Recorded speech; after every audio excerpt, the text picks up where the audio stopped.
Hey, Annie Perdue-Olson here, and I am excited to have with me today Kim Madsen of Kim Madsen Consulting, and she is an expert on all things Clifton Strengths. And I would love to have you get to know her a little bit better and have her share with you today about Clifton Strengths.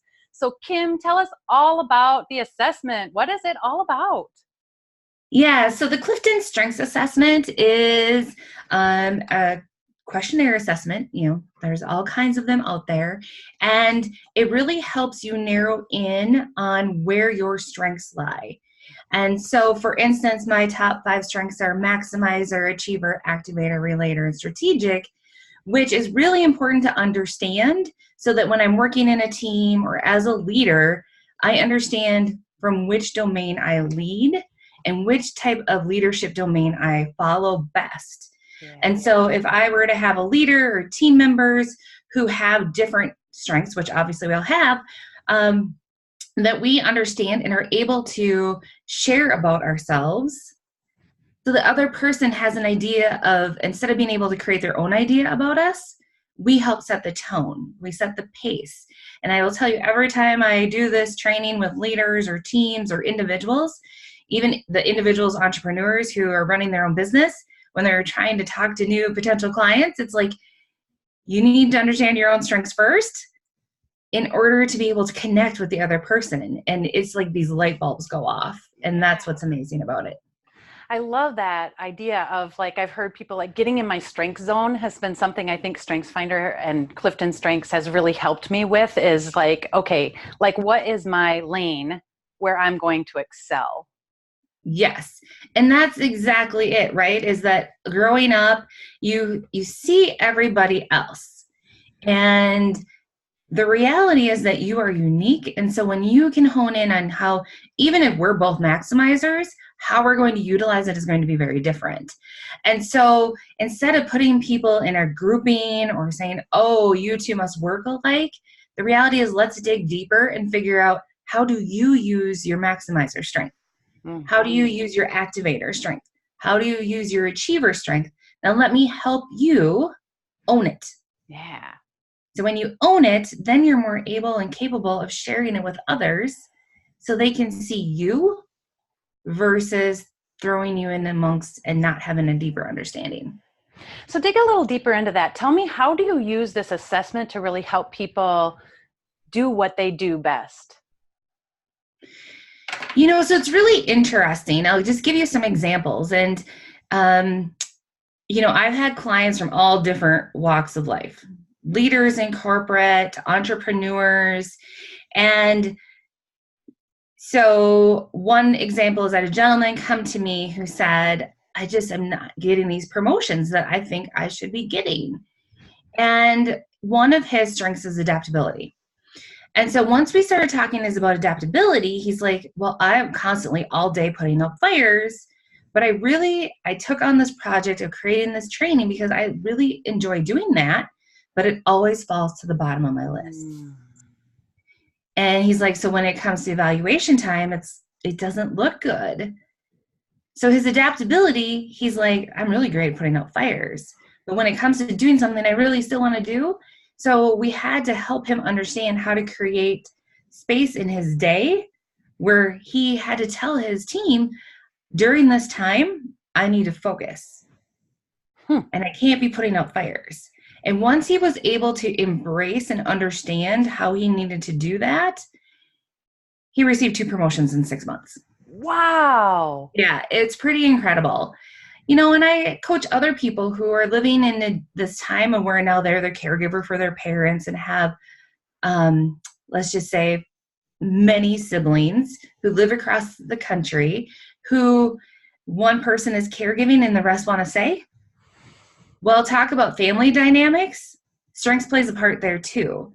And so I was able to help her understand and own her strengths in the, how can she be more intentional? Knowing her strengths, she's able to then look at her siblings and be able to integrate them into the process in a much better way than she was doing before. Because that's the thing, is like, we all have our strengths and we kind of go through life saying, it's just how I am. I don't know. It's just how I am. take it or leave it. But when you start to gain that understanding is when you can say, okay, which of my strengths am I going to use in this situation, and how? And how am I going to use it to communicate better?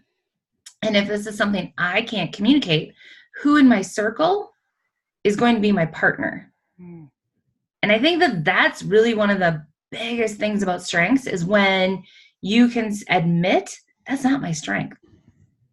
Who's my right partner? Who are my partners, personally or professionally, that are going to help me and us achieve and excel? Yeah. Because we can't be good at everything, right? You can't. But, society has a saying like, you can do it, you can learn it, you can be everything, you don't need anybody else. Not so, right? Right. You have your God-given gifts and talents, own them, understand them, and then figure out who's your complementary partners. Mm-hmm. Yeah. And that's how we're going to serve to the highest ability we have. It sounds like what you do is you help people like own their strengths, which is really good.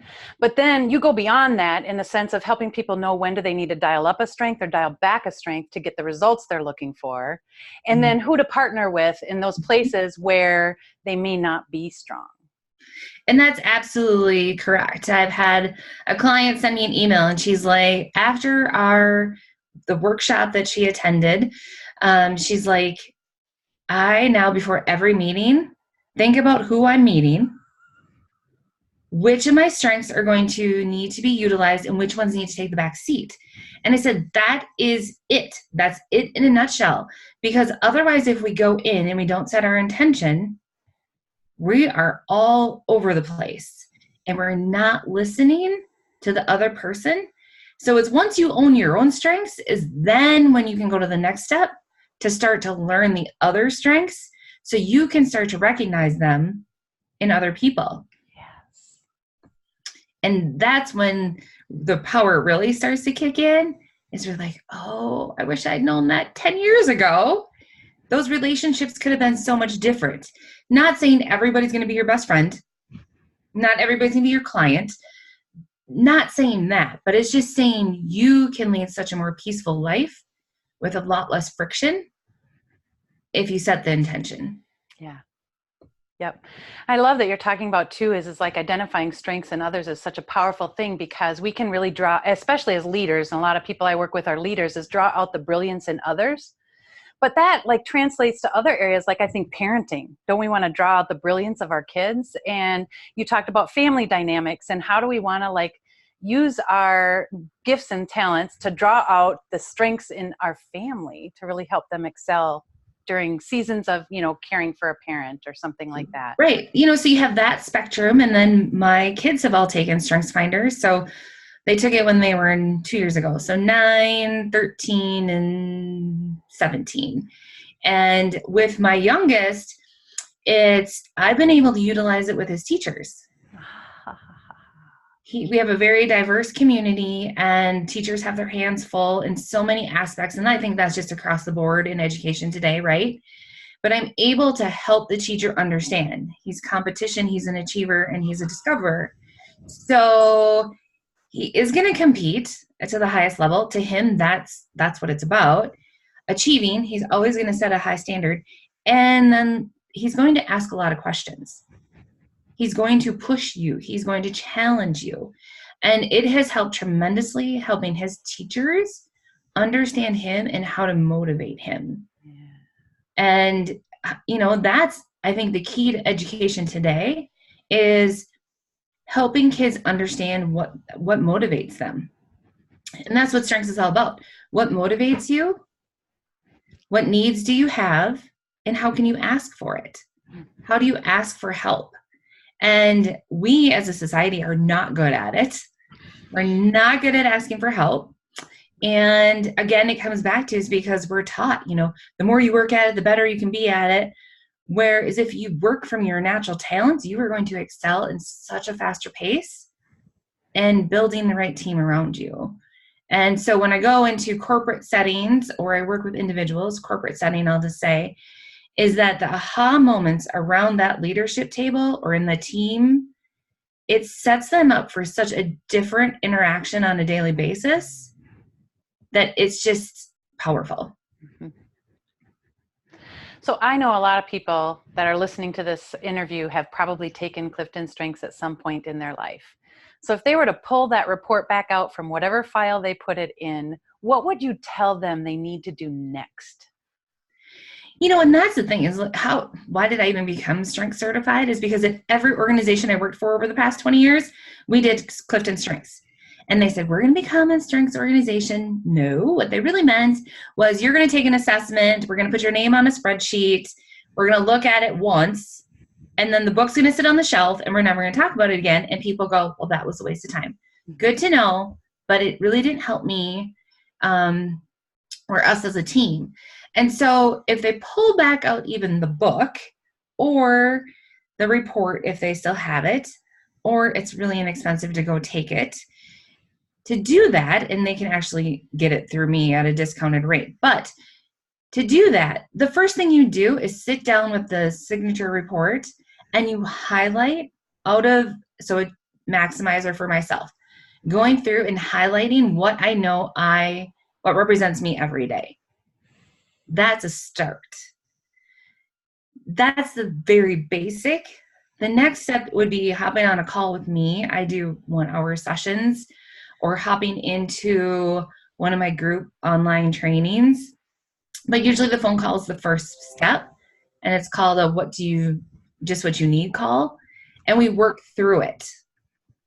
And when we do that, then it's the step of, okay, now I get it, but I want to go further. Some people do, some people don't. Totally okay. But it is that next step that's really needed, is you need somebody who's certified, who knows strengths inside and out, to be able to ask you the right questions. And that's my job. My job is to ask the right questions, because the questions I ask you aren't going to be the questions I'm going to ask somebody else, because I have to listen and take in what you're saying. And I'll be able to hear, you'll be like, oh, my maximizer strength, when in actuality, it might be your relator strength that I'm hearing come out. But it's new knowledge, right? And that's what it's about. When you have to understand yourself and have somebody question you in the right way to get you to fully embrace it. It's like what you were talking about earlier. We might both share the same maximizer strength, but how we use it is going to be different based on what we're interested in, based on what our other strengths are, and the other influences of our world. You almost need to unpack that with someone else so that you can start seeing it in real life, in your real life. Yes, exactly. And so I have a client who is a business coach in Florida. And we just did one simple session. I helped her walk through it, asked her some questions.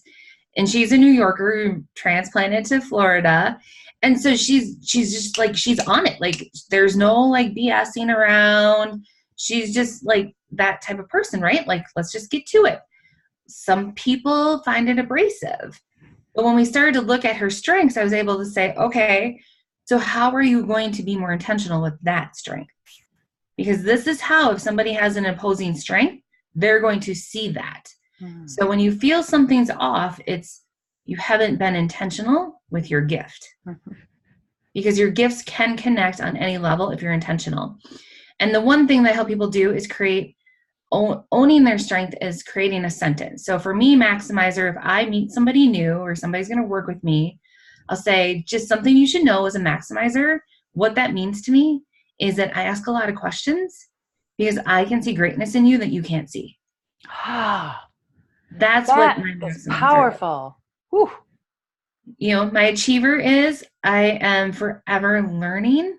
And that means, but for me, achiever isn't in the daily, it's in my education and my licenses. And to me, that's my achiever.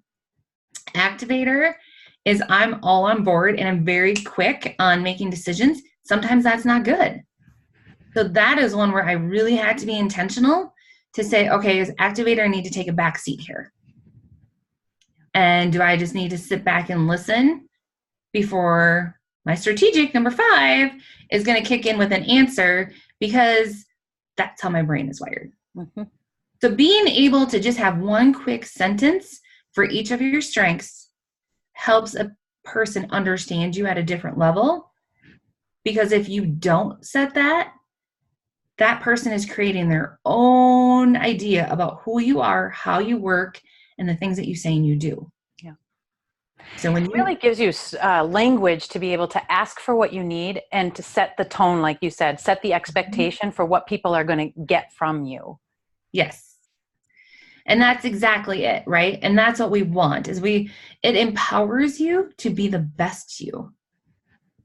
And so the other part of it is that, right now, the state of the workforce or anywhere is people are showing up to work and they're very disengaged.